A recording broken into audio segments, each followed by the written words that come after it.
Ô Vitor, boa consideração inicial. Acho que a gente tem que entender que tudo tem um contexto histórico, político que está ali envolvido. E eu queria que você explicasse para a gente qual que é esse contexto do ponto de vista de quem está na Rússia e do ponto de vista de quem está na Ucrânia, dos dois, quem está sofrendo dos dois lados também. Como que está esse contexto histórico? O que que levou a Rússia, ou o governo russo, a tomar essa decisão de invadir a Ucrânia nesse momento? Né? E também considerando todo um contexto que a gente está ainda não saímos de uma pandemia. Então dá para a gente fazer alguns paralelos aí com outros momentos históricos do passado que também estávamos em pandemias e isso depois escalou para algo pior. Então, qual que é esse contexto hoje?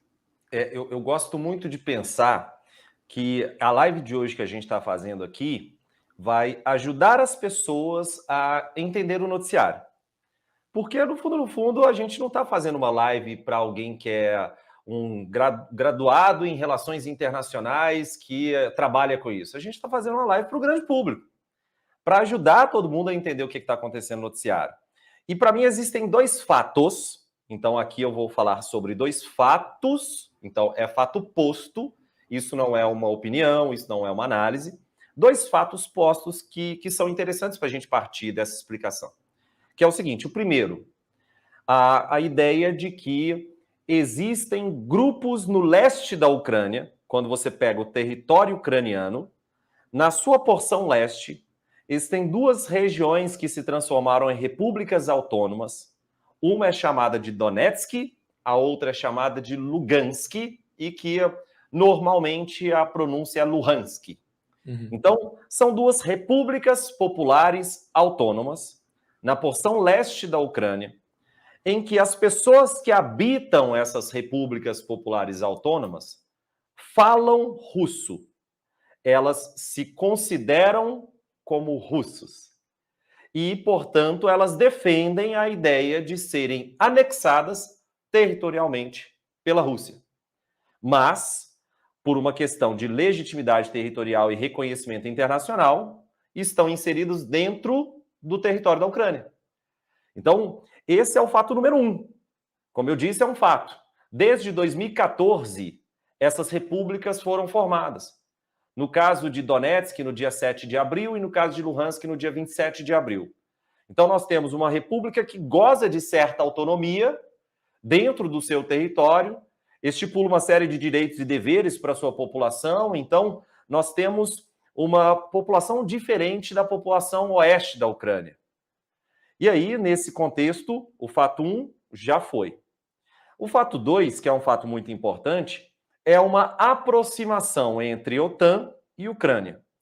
Você imagina que existe um flerte entre a Ucrânia e a OTAN, e que é muito importante isso também. Por quê? A OTAN é um grupo, a Organização Tratado Atlântico Norte, é um grupo que firmou um pacto de defesa mútua. A OTAN nunca teve um propósito de atacar países, de defender políticas intervencionistas juntos. Mas a OTAN sempre teve um propósito de defesa mútua, um pacto de defesa. Foi formado lá atrás, na época ainda da Guerra Fria, lá no final da década de 40, antes do Pacto de Varsóvia. O Pacto de Varsóvia é de meados da década de 50. São pactos de não agressão, são pactos de defesa, que se encaixam muito bem no contexto da Guerra Fria. E a OTAN não contava com a participação, por motivos óbvios, de um conjunto de países que fica no leste europeu. Então, por que não tinham esses países dentro do pacto da OTAN? Porque esses países estavam do lado socialista da cortina de ferro. Esses países eram países que estavam muito mais alinhados com a União Soviética do que com a Europa Ocidental. Eram países que estavam debaixo do guarda-chuva soviético. Então, pensar que a Ucrânia era uma nação vinculada à União Soviética e uma das nações mais importantes dentro do contexto soviético, é importante para a gente entender isso. E aí, o que acontece? Esfacelamento da União Soviética no dia 25 de dezembro de 1991. O Mikhail Gorbachev assina o esfacelamento da União Soviética, o desmantelamento do grupo soviético. E aí sim, nós temos o início de uma política expansionista da OTAN.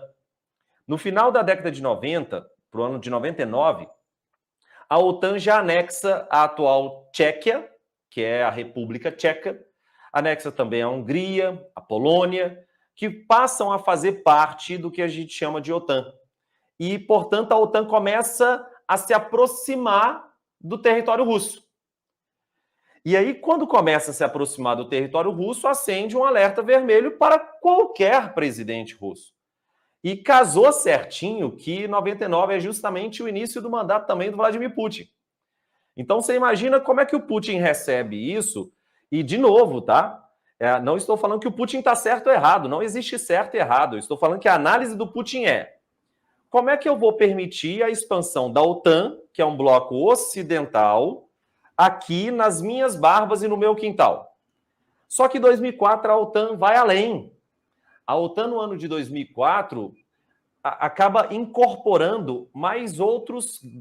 Assim, é uma baciada de países. Os países bálticos, que os países bálticos são aqueles voltados ao Mar Báltico, na porção setentrional, porção norte da Europa. Aí você tem Lituânia, Letônia e Estônia.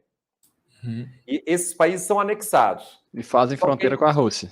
E aí é o problema. A Estônia e a Letônia fazem fronteira direta com a Rússia. Então você tem já países em contato direto. Eu fiz esse exercício hoje, abrir o Google Maps e pegar a cidade fronteiriça da Estônia. Quando você pega essa cidade fronteiriça, ela está a 150 quilômetros de São Petersburgo, que é a segunda cidade mais importante da Rússia. Então você tem a OTAN já diretamente colada com São Petersburgo. Você imagina, na visão russa, que é uma das maiores e melhores escolas de diplomacia do planeta Terra. E aí, novamente, eu sempre tenho que tomar esse cuidado. Quando eu digo que é uma das maiores e melhores, isso também é um fato posto. Eu não estou falando que eu admiro o que o Vladimir Putin está fazendo, por favor, não me entendam mal. Então, a diplomacia russa olha para isso com muito medo. O próprio Vladimir Putin recentemente virou em rede nacional e disse: você já imaginou o que seria a Rússia instalar mísseis e baterias de antiaéreas e sistemas de defesa aéreo no Canadá, na fronteira com os Estados Unidos, no norte do México, na fronteira com os Estados Unidos? O que isso geraria de movimentação dos Estados Unidos em relação a essa situação? Então, basicamente, é esse o temor russo. E esse temor já foi avisado há muito tempo. Então, nós temos esses dois fatos que são legais para a gente dar o pontapé inicial e falar assim, olha, por que está acontecendo isso? Esses dois fatos ilustram muito bem.